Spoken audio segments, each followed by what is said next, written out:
네, 최근 뭐 나라 상황이 여러 가지로 어수선합니다. 뭐 카드 문제도 있고 또 잇따라 뭐 여러 가지가 터져 나와가지고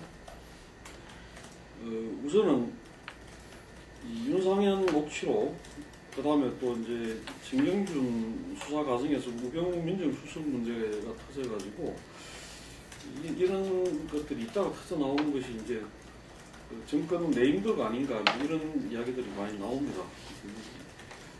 우선 이 문제부터 좀 이야기를 해야 될 것 같습니다. 일찍 오신 김동우 대표입니다.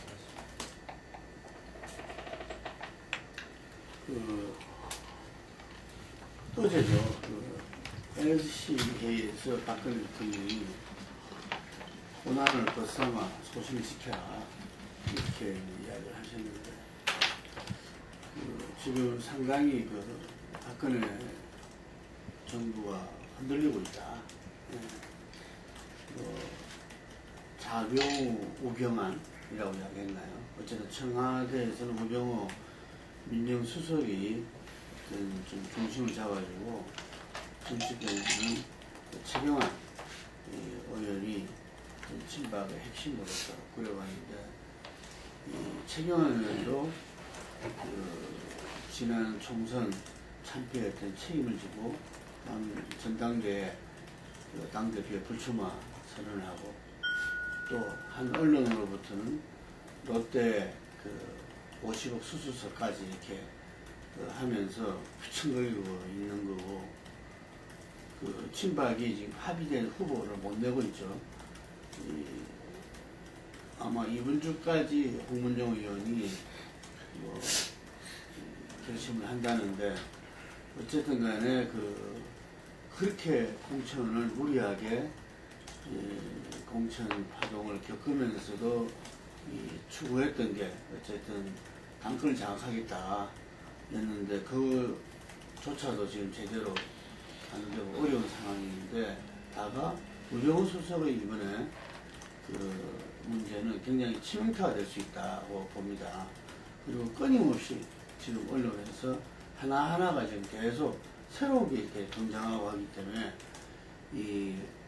제가 볼 때는 대통령이 고난을 벗삼아 소신을 지켜라. 상당히 이렇게 신뢰 재신임의 메시지를 줬지만 제가 볼 때 버티기가 좀 쉽지 않아 보인다. 무엇보다도 이 사람이 민정수석인데 진경준 검사장의 어떤 인사검증을 실패했다기 때문에 실제로 여건에서도 자기의 어떤 직무를 갖다가 실패했기 때문에 이거는 어렵지 않겠냐는 이야기가 많습니다. 만약에 그렇게 되면은 정말 레임덕이 이제 정말 본격화될 수밖에 없고 어떤 면에서는 박근혜 대통령의 어떤 좀 새로운 어떤 전국 운영, 국제 운영을 요구받게 되지 않을까.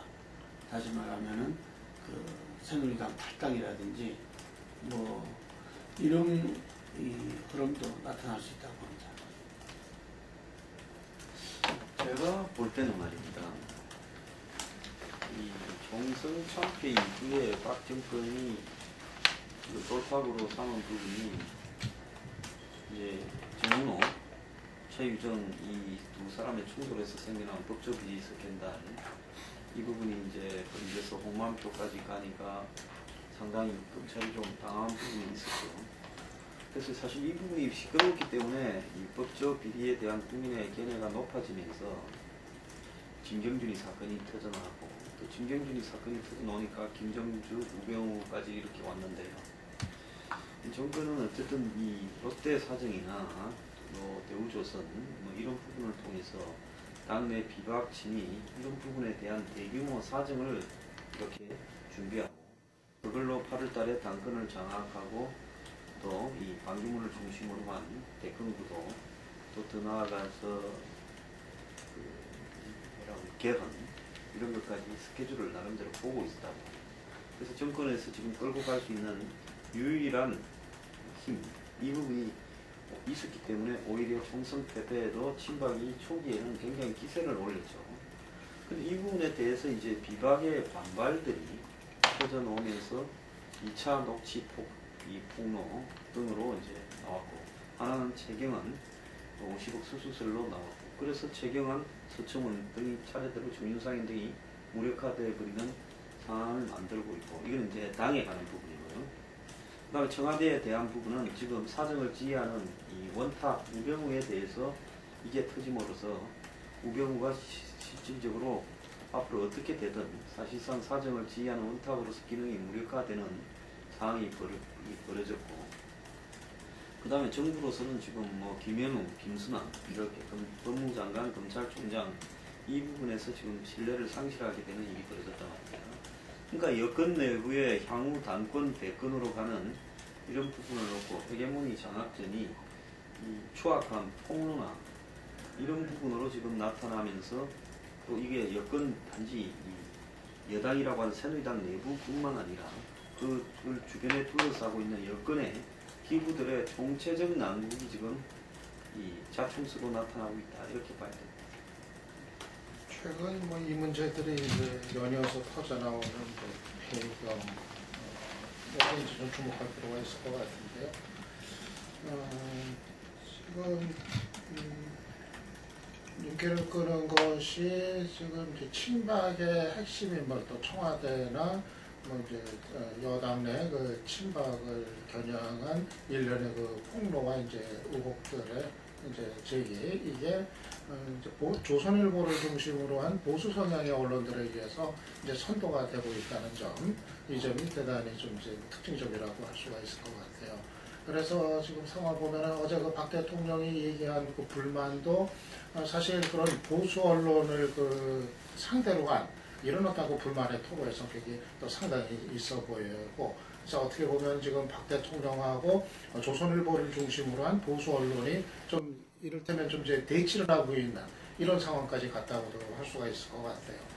이거는 결국 지금 조선일보를 중심으로 한 이제 보수 언론이 내년 대선을 앞두고서 이제 전략적인 판단을 한 거로 좀 이제 해석이 됩니다. 지금 이대로는 여권의 그 정권 재창출이 이제 불가능하다. 친박이 사라지지 않고서는, 뒤로 물러서지 않고서는 내년에 정권 다시 잡는 것이 불가능하다, 이렇게 이제 판단을 하고, 결국 이제 친박을 이제 무너뜨리고 친박을 거세시키기 위한 그러한 이제 본격적인 이제 작업에 들어갔다, 이렇게 보면 될 것 같아요. 그래서 그런 흐름이라고 했을 때는 결국 이제 내년 대선까지 이제 가는 과정에서 지금 이제 본격적으로 그런 과정이 이제 시작이 이제 된 건데, 그 흐름을 박 대통령이 뭐 막거나 되돌리는 거는 사실상 이제 불가능하다, 기본적으로 그렇게 이제 판단이 됩니다. 이거는 뭐 시간이 갈수록 결국 그 방향으로 갈 수밖에 없는 것이 기본적인 이제 흐름이 될 수밖에 이제 없기 때문에, 그래서 지금 뭐 일시적으로는 박 대통령이 불만 토로하고 물러서지 않겠다는 메시지를 내놓고 있습니다만은, 그것이 뭐 계속 그렇게 가는 건 불가능한 판이라고 보고, 결국은 지금 여권에서 대선도 이렇게 되면은 일단 그 친박의 영향력은 뭐 이번 전당대회부터 당장 뭐 나타나고 있듯이 친박의 영향력은 급격히 퇴조를 하고, 결국은 김무성, 유승민, 또 이제 뭐 반기문 뭐 이런 등등의 이제 후보군의 어떤 경쟁, 이거로 이제 들어가면서 결국 이제 권력 이동이 이제 본격적으로 가시화되는 단계로 들어간다 보면 될 것 같습니다. 저는 이제 박근혜 대통령과 더불어 같이 가는 집권 여당 전체의 지금 어려운 상황인데, 박근혜 대통령의 레임덕은 뭐 계속 이미 시작이 되고 있다고 봅니다. 우선 박근혜 대통령의 권력 기반이 무엇이었냐라고 보자면, 하나는 이제 전통적으로 박근혜 대통령이 무조건적으로 지정해왔던 밴덤 같은 기반이었었고, 또 하나는 이제 최고의 권력자라는 대통령, 이거였었죠. 두 가지가 동시에 다 이제 기반을 밀어가고 있는 상황이다. 우선 최고의 권력자라서의 기반은 그 권력을 행사하는 시간이 이제 말기로 가면서 끝나가는 상황이고, 마지막 무기였던 총선도 끝나버렸고요. 또 그럼에도 불구하고 주도적으로 관철시킬 수 있는 게 이제 검찰 권력이었었는데, 검찰 권력 여기저기서 지금 중심이 무너지는 상황이 되니까 사실상 기반이 무너졌고, 밴덤 현상의 경우도 박근혜 대통령 과거 아니면은 막연한 미래에 대한 기반 속에서 그 열성적인 주도분들이 있었던 것이지 현실의 토대를 두고 있는 것은 아니었다. 아버지 시대의 과거라든가 아니면 박근혜 대통령이 어떻게 잘할지 모르겠다는 거였었는데 현실의 토대를 두고 보자면 박근혜 대통령에 대한 뭔가 기대를 충족시킬 수 있는 아무것도 없었단 말이죠. 지난 3년 반 동안. 그래서 박근혜 대통령이 지지 기반을 충족시켜주고 왔던 모든 것이 이제 무너지고 있는 상황에서 불가피하게 된다고 해요. 특히 이제 그나마 어쨌든 간에 무리해서 본인이 권력을 유지시킬 수 있는 것이 검찰 권력을 통한 사정이다라고 했었는데 그것이 오히려 무너지고 있으니까 뭐 완전한 기반이었더라는 것이고 다만 이 과정 속에서 새누리당 내부의 일부 세력이 재정비하면서 그나마 그것을 가지고 독자적으로 일어설 수 있을 것이고 어떨 것인가 나머지 그 정도의 변수만 있을 뿐이지 전체적으로 뭐 전부터 얘기를 했다시피 집권 여당이 들어오는 가속화될 수밖에 없다라고 봅니다. 아마 또 우리가 그동안의 모든 정권들이 정권 말기 때마다 여러 가지 문제점이 노출됐었는데 7세들하고 연관된 것이 여기저기서 완벽하게 터지는 시기가 지금 박근혜 정부 때만큼도 과거에 있었나 한번 비교해볼 정도로 지금 심각하게 터지고 있다는 생각이 듭니다. 근데 아무튼 이 상황에서도 참 눈길을 끄는 거는 박 대통령의 어떤 특유의 이제 그 공기가 다시 또 이제 발동하고 있다는 점이 될 것 같아요. 아마 역대 대통령의 누구를 떠올려 봐도 뭐 이런 모습은 이제 없었던 것 같아요. 일찍 임기 이제 그 후반기로 접어들면서 뭐 이제 레임덕이 시작이 됐을 때 주변에 여러 가지 그 의혹들이나 문제들이 터져 나오고 그랬을 때 결국 일단은 몸을 이제 낮추면서 이제 그 다음 얘기를 하고 이거는 이제 좀 공통적으로 나타났었던 피할 수 없는 현상이었던 건데 박 대통령은 지금 이제 유독 뭐 조금 더 뭐 몸을 낮추거나 어떤 고개를 숙이는 이런 모습을 보여주지를 않고 있고 이 당장 뭐 사드는 뭐 안보 문제니까 뭐 그렇다 치더라도 이 주변의 문제들 뭐 현기화 문제 또 특히 그 우병우 문제 같은 경우에 대해서 일단은 좀 기본적으로 좀 보여줘야 할 국민에 대한 어떤 송구스러움 같은 거 뭐 이런 거는 전혀 내비치질 않고 마치 언론 그리고 이제 국민 여론을 상대로 해서 한판 뭐 대결을 벌이겠다는 식의 승부를 보겠다는 식의 어떤 이런 어떤 모습 이건 정말 역대 어느 대통령한테서도 좀 찾아보기 어려웠었던 이제 모습이었던 것 같고 정말 이거는 1970년대 아버지인 이제 박정희 대통령 시절이 아니었으면 정말 그때 어떤 그 환경이었던 것 같아요.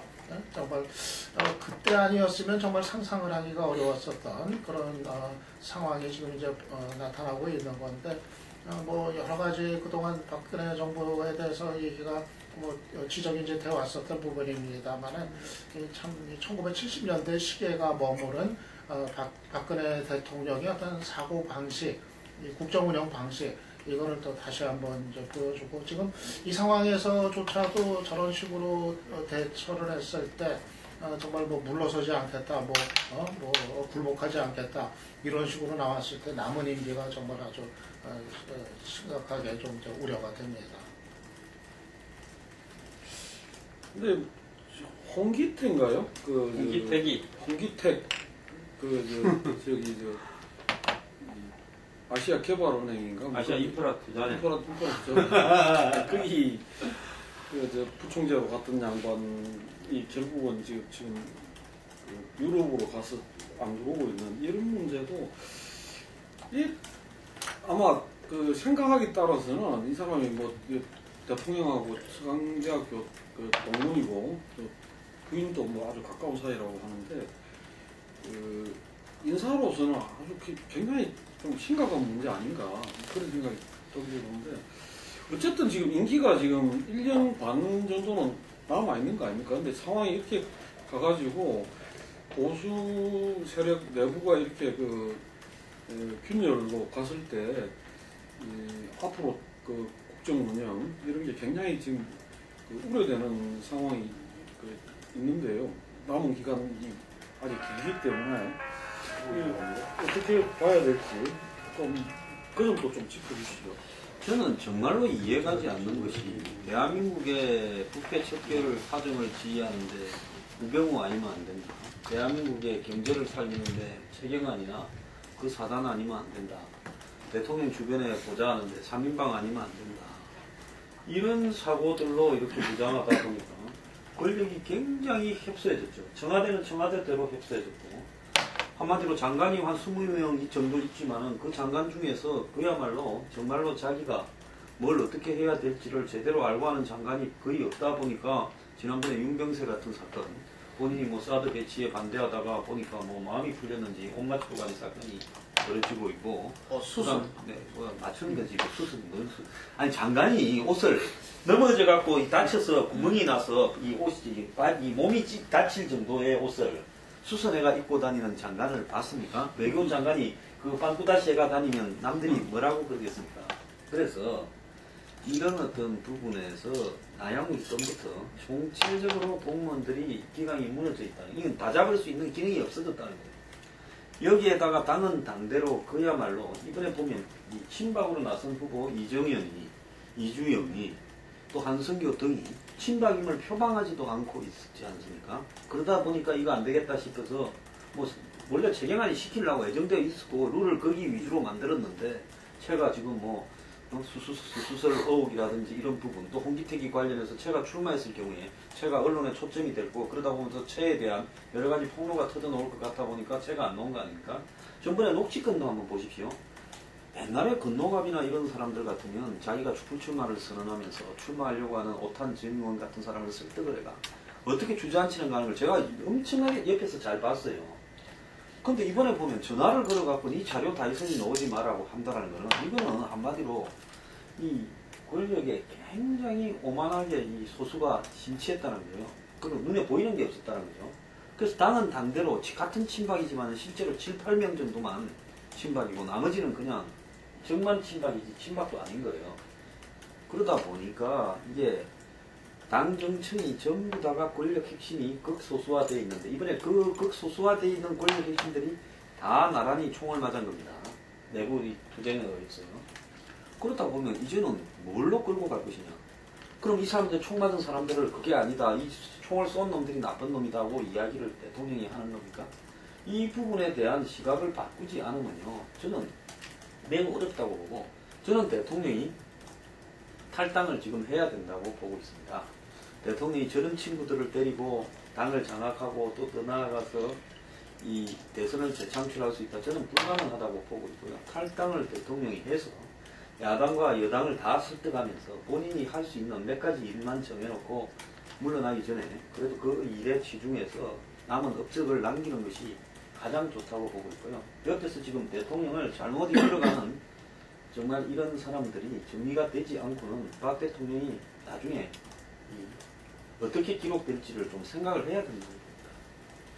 그 박근혜 대통령 대신의 정치 용어 또 혼이 비정상 용어 못지않게 이번 고난을 벗삼아는 이제 박근혜 어록에 남을 것 같은데 어떻게 나면 그렇게 가능할지 모르겠어요. 아까 뭐 70년대식 얘기했었지만은 적이라든가 외부적 환경 또 국내 경제 어려움 이럴 수 있을 때문에 그런 용어를 혹시 있을 법도 한데 반대하거나 의견이 다른 사람들의 문제 제기를 권한을 벗삼으면서 그렇게 배척하는 입장으로서의 과연 국정이 가능할까? 사실은 이것은 새삼스러운 것이 아니라 지난 3년 반 동안 다시 그렇게 해왔었는데 그게 여전한 상태에서는 사실은 국민 통합의 구심점이 돼야 되는 대통령으로서는 근본적인 시각이 교정이 불가능한 사람이 계속 집권하고 있는 거죠. 그런 경우에는 최선의 방법은 역할을 최소화하는 것, 그거 빼놓고는 없을 것 같다는 느낌이 듭니다. 어떻게 하면 잘할 것인가 아무리 주문해도 불가능할 것 같고요. 집권 여당도 공동 책임이 있다면 대통령의 역할을 최소화하는 방향으로 자신들이 할 일을 좀 하는 게 맞지 않나 그런 생각입니다. 이번에 전당대회에서 그 결과가 저는 상당히 중요하다고 봅니다. 사실상 친박이 이번 총선을 앞두고 이렇게 인적 구성을 갖다가 굉장히 많이 이렇게 바꿨잖아요. 그래서 뭐 의원들은 거의 70% 이상이다 그러고 그 당원 70하고 일반 여론조사 30%인데 그 당원의 그 많은 부분들이 어쨌든 아직도 위원장의 당의 위원장 영향력 하에서 완전히 벗어나기는 어려울 거다 이렇게 봤을 때 전체적으로 어쨌든 이 당원 부분에서 제가 볼 때는 50%는 넘지 않겠나 이런 생각이 드는데 이제 그런 가운데서 벌어지는 어떤 이 전당대회에서 이전처럼 김무성 당대표가 탄생했듯이 비박 당대표가 탄생되는 순간 저는 청와대와는 이렇게 긴장관계,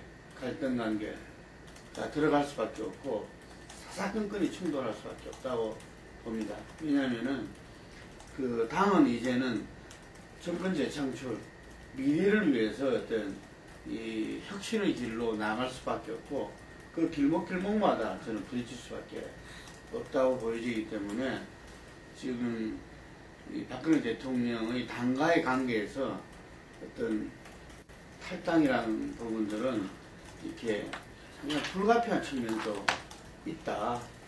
그런데 그 부분에서 그 박근혜 대통령이 과연 이렇게 그 새로운 어떤 국정운영의 어떤 이 패러다임을 준비하고 만들어 나가서 남은 한 뭐 1년 정도, 1년 반이라 하더라도 거의 1년 정도가 될 건데 1년 정도 이 국정운영을 해나갈 수 있을 것인가.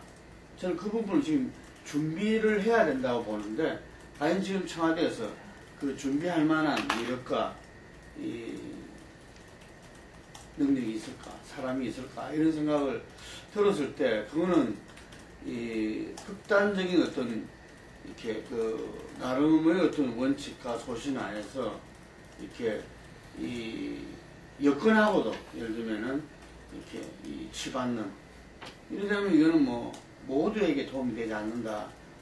상당히 그 우려되는 지금 이 현실 아니냐 이렇게 봅니다.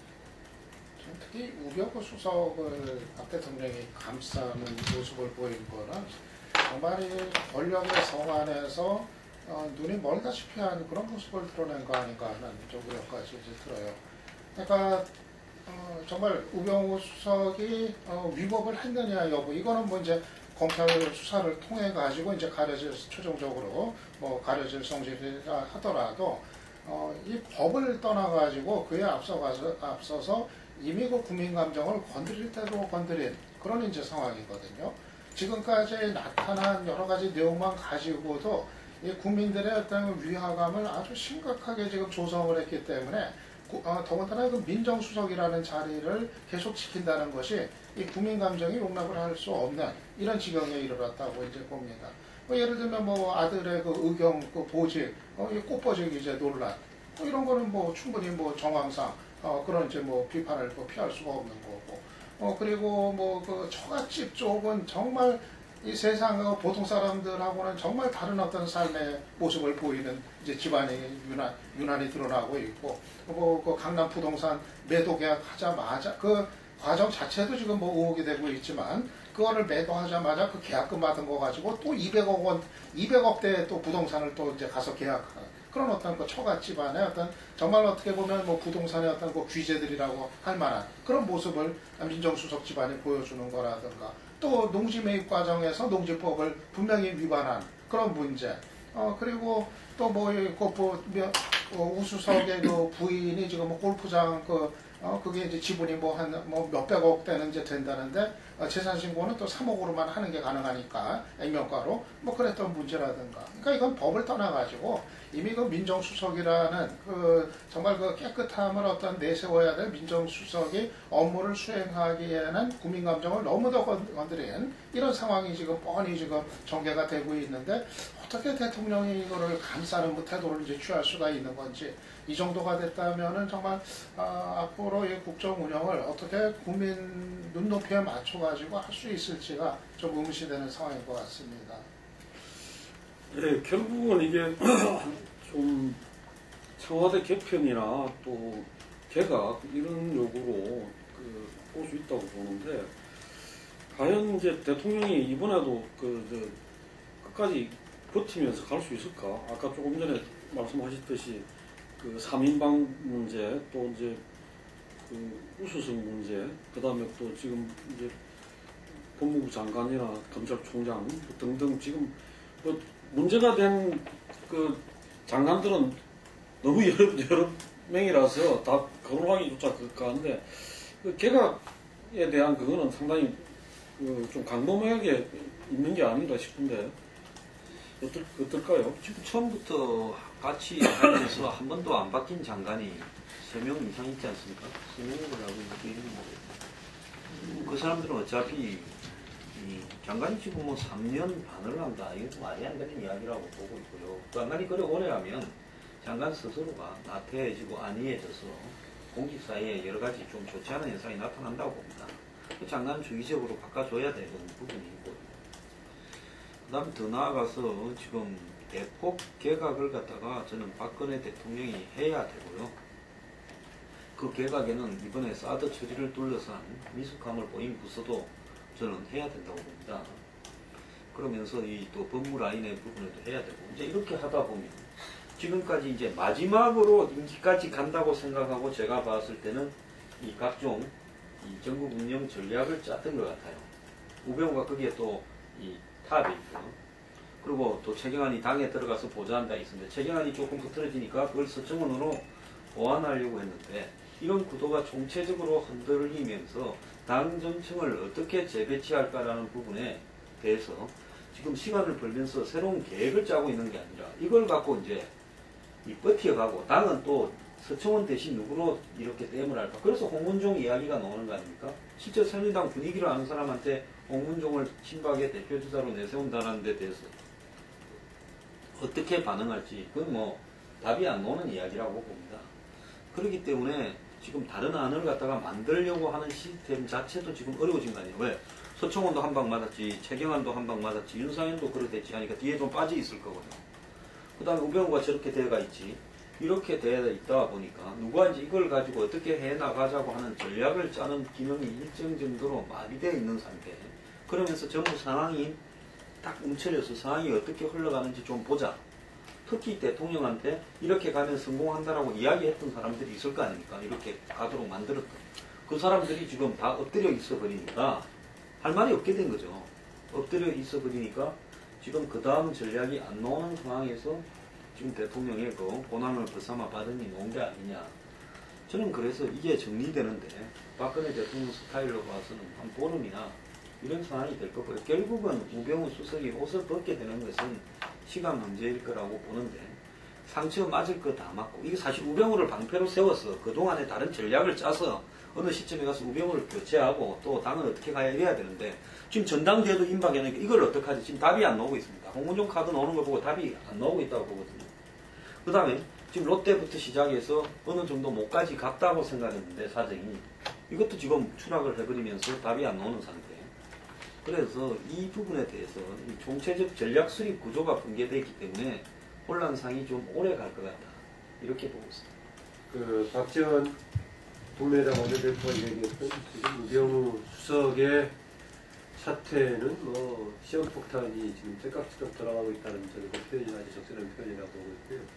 같이 가면은 같이 갈수록 더 수렁에 빠질 수밖에 없는 거라고 봅니다. 박근혜 대통령은 진위가 밝혀질 때까지 꿋꿋하게 가입을 주문하는 마음이지만은 그런 어렵다고 보고 만약에 박근혜 대통령이 순조롭게 국정 운영을 했다면은 황교안 총리 체제가 잘 통했을지도 모르겠어요. 황교안을 정점으로 해가지고 이제 사정이라든가 검찰을 동원한 집권 말기의 국정 운영이 혹시 가능했을지도 모르겠습니다. 그런데 용도가 딴 데 써버리면 그것도 붕괴가 되는 분위기죠. 저는 이현구 했을 때도 사실 이현구에 대한 기대는 새로운 그 고위당정청을 가동시키는 그 힘력을 좀 가질 수 있지 않을까라고 했었는데 그때 비리 청산의 중심이 오면서 본인이 서관종 리스트에 말하는 직격탄을 가다가 날아가 버렸는데 이번의 경우도 황교안이 본인의 전공하고 다른 사드 문제를 전담하는 사람처럼 전면에 등장하고 괴담 단호한 조차니 뭐니 이렇게 나오면서 그쪽으로 돼버린 데다가 이제 바로 그 직접적으로 아마 그 역할을 수행하는 우병우 수석이 이렇게 마당을 하고 있는데요. 그래서 저는 어느 것도 좀 전망을 만들기가 어렵다는 것입니다. 개각을 야권을 중심으로 주문했을 때만 하더라도 개각을 박근혜 대통령이 상당하게 대폭 개각을 한다고 했을 경우에는 야당의 요구를 반영하든 아니면 본인 주도적으로 인식을 했던 간에 뭔가 변화하려는 마음을 반영해 주는 것이다. 그리고 아무래도 바꿔주면 뭐 그 사람이 조금 나올 수 있지 않겠느냐라는 거겠죠. 그런데 이 모두가 지금 다 가설이 무너진 상황이다라는 겁니다. 우선 교체해서 쓸 사람이 있겠어요? 그 전까지는 박근혜 대통령의 인재풀이 그렇게 자기의 측근들만 또 아니면 자기가 사적으로 믿을 만한 사람만 써서 그런 것이지 대한민국에 찾으려면 인재 수없이 많다라고 했었는데 지금 이 시점에서 박근혜 정부에 수없이 많은 그 인재들이 들어가려고 하겠어요. 그리고 박근혜 대통령 쓰려고 했을 때는 항상 봤지만은 그동안에 뭔가 그 인사 스타일이라든가 또 그 사람의 캐릭터와 다른 새로운 변화를 주길 바랬었지 뭐 그걸 강화하는 그런 식으로 했었죠. 친박 문제가 제기되면 친박 문제를 벗어나서 조금 더 다른 쪽을 견인할 수 있는 조금 더 보편적인 대표성을 갖는 사람을 쓰지 않을까라고 주문을 했었지만 항상 해놓고 나면은 더 강성 친박을 한다고 주문을 했었는데 이제는 그 부분도 할 수가 없다. 더 강성 친박을 끌어당길 수 없다. 그럼 누구를 쓸 것인가? 교체한다고 막상 썼을 때는 전 던져놓고 보면 엄청 지금 문제가 많은 사람이 나올 수밖에 없어서 어렵다고 봅니다. 그래서 바로 얼마 전까지만 해도 야당은 박근혜 대통령에 대한 자성의 계기이자 뭔가 변화를 만들어내기 위해서 대폭 개각을 요구했었지만 대폭 개각을 할 수 있는 저는 뭔가 대안이 없어서 이것도 저것도 할 수 없는 게 아닌가 꽉 막히는 상황입니다. 예, 뭐 말씀을 듣다 보니까 더 답답해지는데 일단 이 문제는 뭐 나중에 또 다시 또 그 마무리 때 이야기를 하기로 하고 이제 사드 문제가 지금 상당히 그 심각하게 지금 국론 분열 또 이제 뭐 여러 가지 또 이제 이 폭풍이 뭐 이제 그 외교적인 문제라든가 여러 가지에서 발생하고 있고 또 현지의 반발도 지금 만만치가 않고 그런 상태입니다. 어제 이제 대통령께서는 뭐 이 어쨌든 그 밀고 간다는 그 의지를 강력하게 그걸 했는데 그 문제가 어떻게 될지 또 과연 그렇게 할 수밖에 없는 건지 이런 부분에 대해서 좀 짚어봐야 될 것 같습니다. 그동안에 사드 문제에 대한 일반적인 국민 여론은 제가 2개 정도의 여론조사를 봤었는데 오히려 지금 피하다는 쪽이 많았었죠. 한 뭐 6.5 대 3.5 정도 때로는 7대 3까지 나오고 할 정도로 우세했었는데 물론 이런 건 있습니다. 사드 정도 같은 게 군사 전문적인 내용들은 좀 일반 여론인터넷 전문가들이 상당히 필요한 부분 아니겠습니까? 그러긴 한데 어쨌든 간에 여론으로 그랬었는데 이후에 진행되는 과정으로 이렇게 여론이 더 호의적인 쪽만 아닌 것 같다는 거죠. 일단 북한의 이제 그 세발 발사 이후에 나왔던 스커드 발사 이후에 로켓을 발표했던 이후에 나왔던 과연 그 사드가 그런 우리에 대한 직접적인 타격에 대해서 얼마나 효율적일 것인가에 대해서 국방부가 지금 명쾌한 지금 답을 안 주고 있거든요. 정례에서 얘기하겠다 오늘까지 계속 진행하고 있는 상황이고 해놓고 보니까 지금 이제 특히 수도권 문제에 대해서 이중적인 전략을 쓴다. 여기는 뭐 팩스리즘을 통해서 해결한다라고 얘기하고 있는데 그런 이중적을 쓰려면 왜 했느냐 근본적인 문제가 제기되고 있어요. 그래서 저는 원천적으로요. 이 문제가 나왔을 때 군사 주권의 차원에서 우리 문제를 받아들여야 된다라고 했었는데 처음부터 그런 논리를 가지고 이 문제를 파악해서 국민들에게 전달했다면 좋을 것인데 애초에 그게 아니었지 않습니까? 애초에는 한미 동맹 전략의 차원에서 이것을 과연 우리가 수용해낼 것인가 만들 것인가 이런 관점에서 얘기했다가 나중에 우리가 필요한 조치다 얘기하고 있고 거꾸로 또 미국에서 이제 한반도에 뭘 위해서 이렇게 한다고 생각을 나오고 있는 시점인데 그렇다 보니까 지금 현재 설명하기가 궁색한 측면이 있습니다. 오히려 반발이 나오고 있는 성주 문제 같은 경우에는 제가 보기에 큰 한반도 배치 자체에 대한 오히려 국민적인 공감이 커진다면 그 문제는 오히려 상대적으로 조금 더 쉽게 해결될 수 있는 문제가 아닌가라고 봅니다. 만약에 다른 근본 배치에 대한 국민적인 설득력이 좀 더 힘을 발휘한다면 그걸 전제로 했습니다. 저는 사드가 문제가요. 사드뿐만 아니라 한국의 뭐 좌우, 여야, 지역, 그 다음에 뭐 북한과의 어떤 문제, 이런 문제를 담은 총체적인 어떤 이념 전선에 위에 놓여 있는 문제다. 그렇기 때문에 사드의 안정성, 실효성 논란, 솔직히 뭐 이야기하면 그건 부차적인 문제고요. 우리가 언제 뭐 예를 들어서 우리 돈으로 안 사는 걸 갖고 실효성 따졌습니까? 뭐 미군이 MD를 해서 성공하든가 말든가 우리가 알 바 없는 거고요. 그다음에 뭐 유해성이라는 거는 실제로 측정해보고 검증해보면 알 수 있는 문제인데 그거는 핑계고. 그다음에 중국의 경제보복이라는 것도 뭐 중국이 경제보복을 한 나라가 한두 개입니까? 투가면 경제보복 들고 노는데 그런 어떤 문제보다도 이 문제는 솔직히 뭐 한국의 이념지형에서 답이 안 나오는 문제라고 저는 보고 있고요. 그다음에 사드는 결국은 나중에 MD에 들어가느냐 하는 문제를 사드 반대하는 쪽에 있는 사람들은 핵심적으로 거론하고 있는 게 본질이라고 보고 있고, 지금 국방부가 이야기하는 2023년까지 6조 원을 들여서 킬체인 KMD를 만든다는 것이 기술적으로 대국민 사기라고 한마디로 한국의 군 간부들도 속으로는 생각을 하고 있습니다. 결국은 한국이 사드를 하려면 미국의 미사일 방어에 같이 들어가야 되는 것이 현실이고요. 지금 나토도 28국이 집단적 방어로 사실상 이 사드 체계에 들어가고 있습니다. 그러면 한국이 미국, 일본과의 어떤 종합적인 이 미사일 방어망을 구축하지 않고 그냥 우리 독자적으로 갈 건가 하는 문제는 MD에 그 지금 한국 내부의 반대에 휩쓸려서 안 들어가겠다라는 부분을 이야기하면서 KMD로 이야기하는 거 아니겠습니까? 그래서 미국과의 상호 방위 조약에 의해서 미군이 필요하다면 MD에 들어가는 문제, 또 주한미군의 지휘에 관한 각종 문제, 한미 상호 방위 조약의 준수 여부 문제, 그 다음에 더 나아가서 전시작전권 이양 문제 등을 저는 총체적으로 박 대통령이 국가 안보에 대한 중요 사항으로 판단을 해서 국민투표에 물어서 한 번은 결론을 내야 된다. 그러지 않으면 이 문제가요, 내년 대선 또 대선 이후에 정권이 뭐 혹 교체되든지 어떻게 하는 지속적으로 국론 분열의 소지가 되기 때문에 국민투표에 한번 물어서 향후 한 12년간은 이 문제에 대해서 국론 낭비를 하지 말자, 분열도 하지 말자라고 정리할 필요가 있고, 국민투표의 결론에 따르겠다. 이렇게 한번 정리를 해야지. 이걸 갖다가 마치 말이 뭐 국회에서 표결해서 뭐 지금 국회 표결하면 비준 안 해줄 거 뻔하지 않습니까?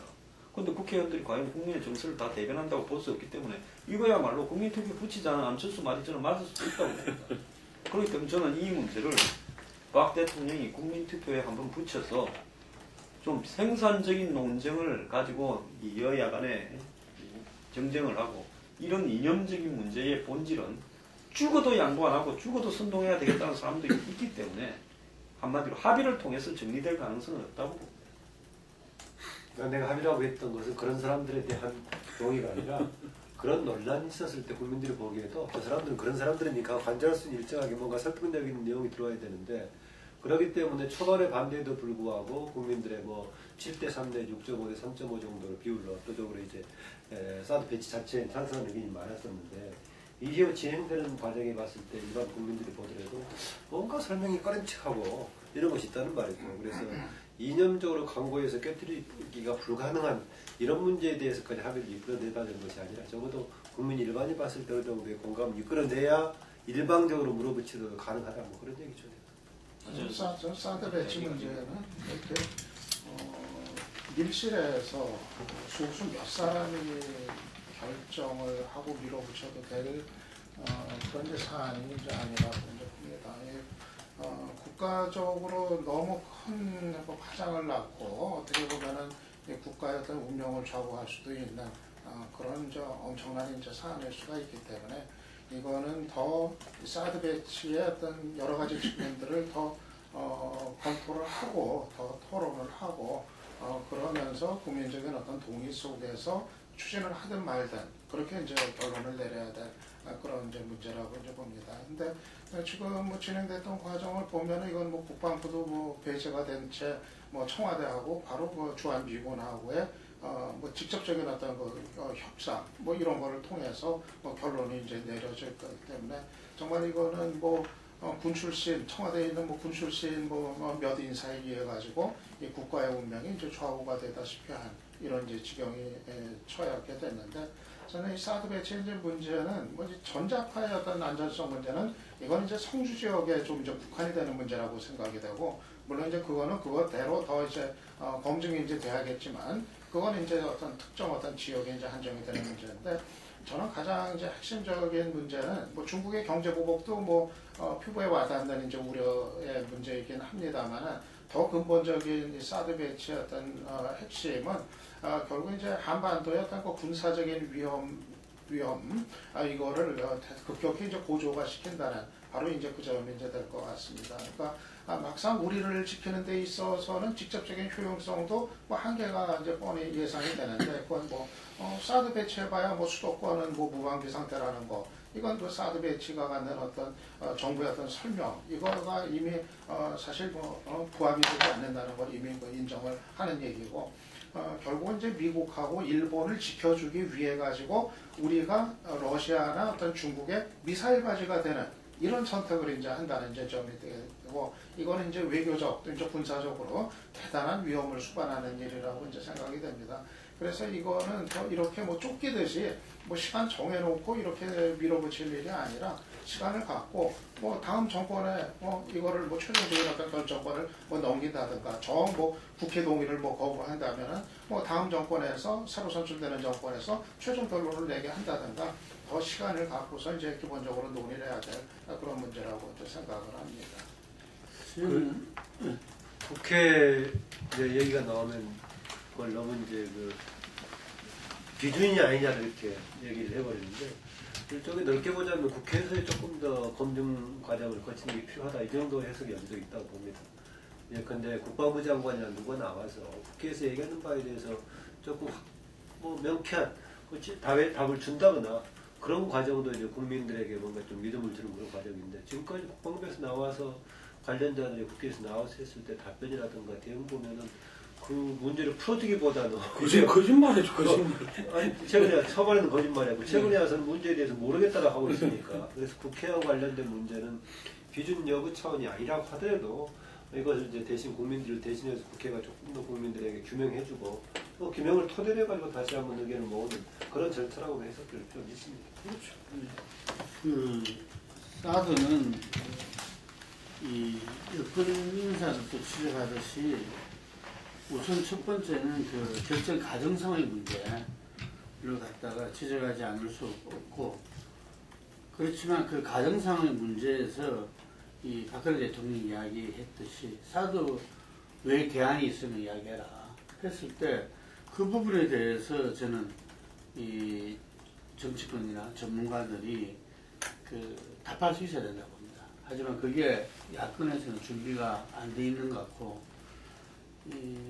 어찌 말하면은 뭐 지금 내년 대선까지 그 이후로도 그렇겠지만 기본적으로 이거는 대선 주자들이 이 부분에서 답해야 될 문제 아닌가 이렇게 생각 들고, 그 가운데에서 저는 국민의 그 여론과 어떤 국가적인 어떤 결정 이런 부분들이 그 새롭게 되지 않을까 이렇게 예측을 해보는데, 이게 단순하게 우리와의 미국 문제뿐만 아니라 새로운 어떤 이 동아시아 내에서의 어떤 이 일왕들의 어떤 각축, 무슨 신냉전 시대가 뭐 이번에 사드 배치로 뭐 이 정립되고, 이것이 향후에 이 여러 가지 문제를 갖다 일으킬 것이다, 뭐 이런 이야기도 나오고 있는데, 그래서 그런 차원에서 저는 오히려 박근혜 대통령이 사드 외에 대안이 있으면 이야기해라, 이 부분들의 적극적인 어떤 이 야권이나 그 대선, 내년 대선을 바라보는 사람들이 어떤 준비된 입장들을 갖다가 내놔야 되지 않느냐. 그 속에서 저는 이 사드 논의는 다음 단계로 저는 넘어갈 수 있다고 봅니다. 애초에 정부가 사드 배치를 저는 필요하다면 국민들에게 배치할 수 있고 배치 논의를 하고 있다고, 뭐 쓰리노 정책으로 협의한 바도 없고 배치 지역이 결정되지도 않았다 이런 식으로 NCDC 할 게 아니라 솔직하게 이야기를 하고, 그 다음에 배치 지역을 선정하는데도 여러 가지를 합산을 해서 환경영향평가도 하고 해서 이렇게 압축을 하고, 그 압축될 때마다 공개하고 이런 수순을 한 2, 3년간 밟아왔어야 된다고 봅니다. 그 과정에서 야당이 반대하거나 뭐 종북이 반대하거나 하면 그대로 그냥 정부가 버티면서 해야 된다면 해야죠. 그리고 사드가 수도권 지킨다. 사드는 수도권 지키는 거 아무 관계 없어요. 애초부터요. 미국에 사드 포대가 4개 있는데 오클라호마에 2개 있고 텍사스에 2개 있습니다. 괌에 하나 있고요. 본토에 4개, 괌에 하나. 이 옆에 주요 도시가 어디 있습니까? 시카고가 있습니까? LA가 있습니까? 뉴욕이 있습니까? 워싱턴 DC가 있습니까?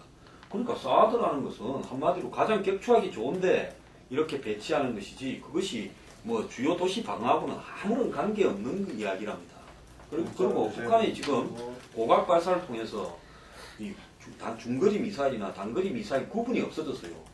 1500km 가는 걸 갖다 위로 쏴서 400km에 넣어주는데 그걸 가지고 뭐 페이트리어스로 막을 수 있다. 그것도 의미가 없어졌어요. 그래서 이런 어떤 전문성 논란에 있어서 아까 김능구 대표 말대로 반대하는 사람들도 기본적인 지식을 좀 갖고 해야 되는 거고 그 부분에 정부가 거짓말한 것은 거짓말한 대로 사과를 해야 된다고는 봅니다만 이제 중요한 것은 뭔가 하면 이게 굉장히 이 낭비적이고 이 무모한 소모전을 할 수 있기 때문에 국가를 위해서는 필리핀이 했던 것처럼요. 국민투표에 붙여가지고 필리핀이 1991년인가 안 했으니까 92년 했죠. 수백만 기지의 미군 철수 부분을 어떻게 하느냐. 철수시켰지 않습니까? 그러다가 최근에 남중국해 문제고 경기가 떨어지니까 다시 데리고 오래 해가지고 미군 다시 들어갔잖아요. 베트남도 마찬가지로 깜니안 기지에 대해서 미군한테 열었고요. 그런 것처럼 이 문제는 국민적 합의를 통해서 정리할 필요가 있는 것이지 이걸 갖다가 계속 그냥 전문가인 양 그냥 개나 소나 싸도 전문가입니다. 이렇게 해가지고 무분별하게 그냥 소모전을 벌이는 것이 국익에 도움이 되겠느냐.